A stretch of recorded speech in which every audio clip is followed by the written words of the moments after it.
And we're back with more head and tail constructor in DataWeave. This is my second day learning about this, which is basically the whole point of Codetober, isn't it? So here I am.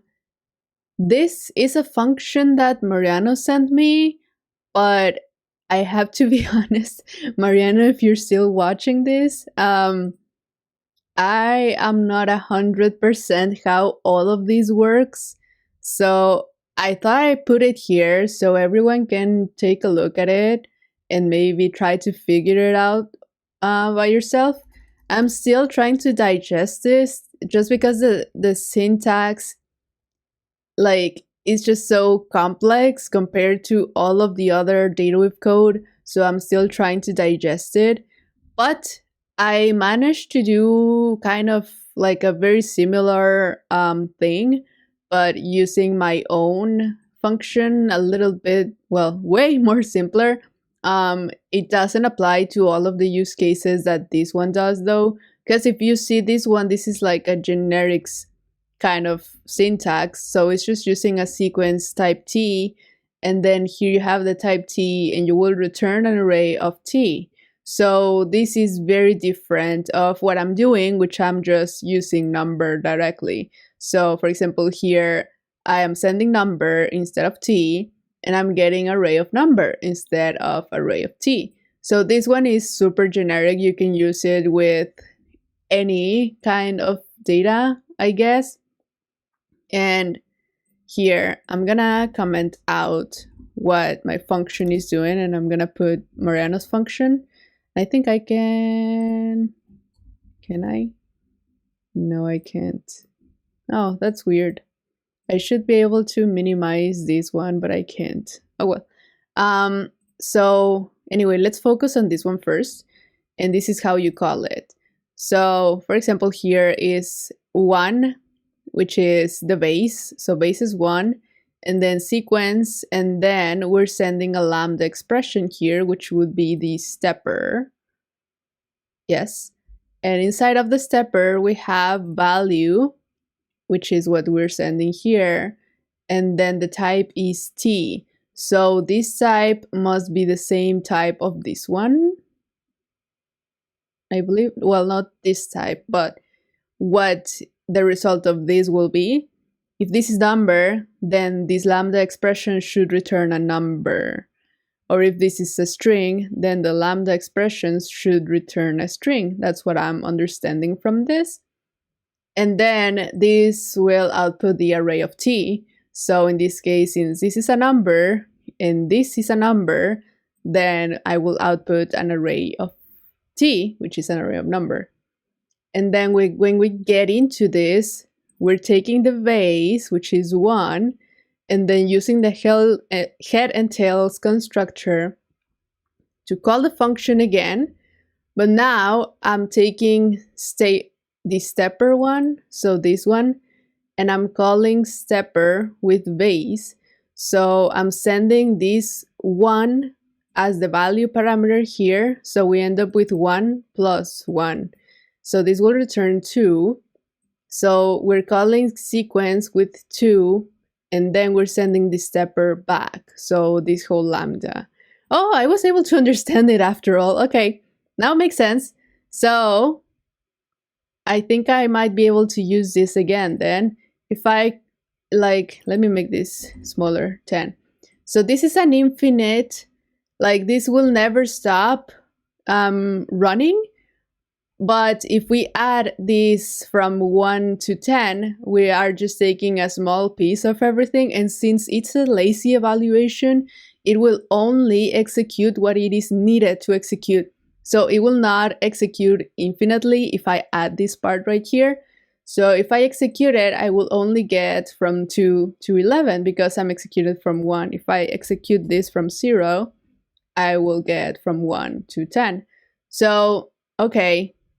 So now I'm guessing if I do something like a and then send value plus plus a, I will end up having like a. Or actually, I can do value plus value. And then again, 1 to 10. Yeah, and I will, oh, this is exponential. Okay, never mind then, just value plus plus a. Should that work? Yeah, okay, this works. So now we have this, like it keeps incrementing, right? So, okay, it works with like anything because this is a generic one. So now the one that I did is only for the numbers. So if you want to get an infinite count from, in starting with this number, for example, this is a starting number and it will return an array of number. And then we use a head and tail constructor. Blanked there for a second. And we have the head, which is the starting number, 5. And then we call again the infinite count from, and we send the starting number plus 1. So I'm gonna make this smaller as well. Oops. 10 to 20, for example, starting at 5. So we'll have 15 to 25.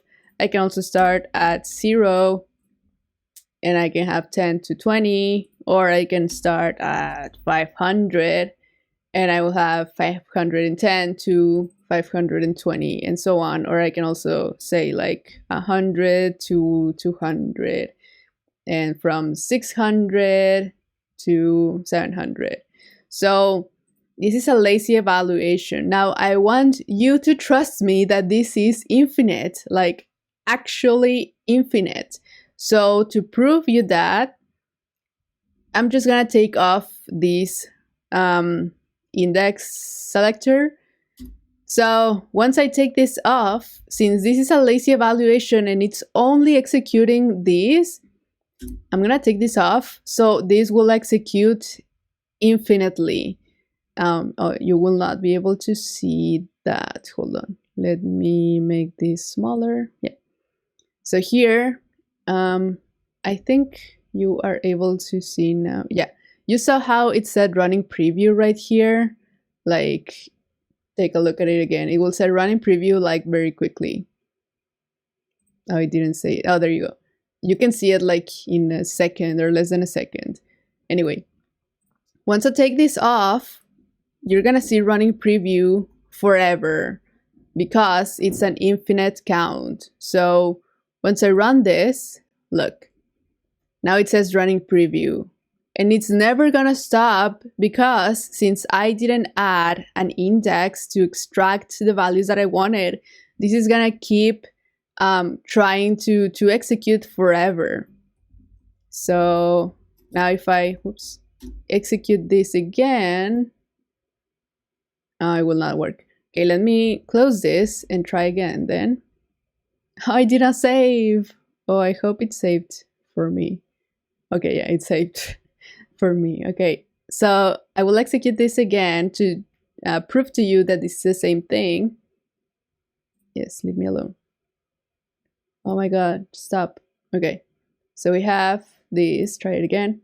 We have this thing, right? Because I have the index from 1 to 10. But if I take this out, then this will try to execute forever. It will never stop. So let's see here, running preview. And this will never stop running. It just won't stop, which is awesome for VS Code because it's not crashing immediately, which I think the DataWeave Playground would crash immediately because it's using your navigator's memory. So this is nice that you can still use it even though it's still running and it will never stop. So anyway, let me save this and exit and open again. I don't know any other way to stop that from running. So if you do, please let me know. All right, so we're back and it's still working. So yeah, that's how you do that. So let me put this again just to make sure that it still works. 1, 2, 2. It's running. There you go. So it still works. And yeah, okay, I got to understand this then. Thank you, Mariano, for creating this function. I'm not sure if I'm gonna add this to my repo because technically I didn't create this function, but it is available in the video if you want to try it out. And I will add the infinite count function though, so you can see how this works. And again, this is using generics, so this one makes more sense. And it also gives you the liberty to use a lambda, so you can do whatever you want. Whereas the infiniteCountFrom is specifically for numbers, and it's only counting like the number plus 1 and so on. But there you go. There's another example of the head and tail constructor in DataWeave. I am learning a lot with this. This is very powerful. And also Mariana mentioned that like we are only using arrays so far, but it can also be used with objects. So I will try to explore more about that. I don't know if tomorrow, but I don't have anything else to do so far. So I guess, yeah, tomorrow. All right. Again, I have not received any suggestions on what more content you want me to do. We're almost over with Codetober. I still have 27, 28, 29, 30, and 31. So 5 days left. Feel free, you can still let me know. There's my tag at DevAlexMartinez in Twitter or Instagram, or you can contact me on LinkedIn, or you can just leave a message here before October 2022 ends. And that's it for this video. Thank you so much for watching, and I will see you tomorrow. Bye!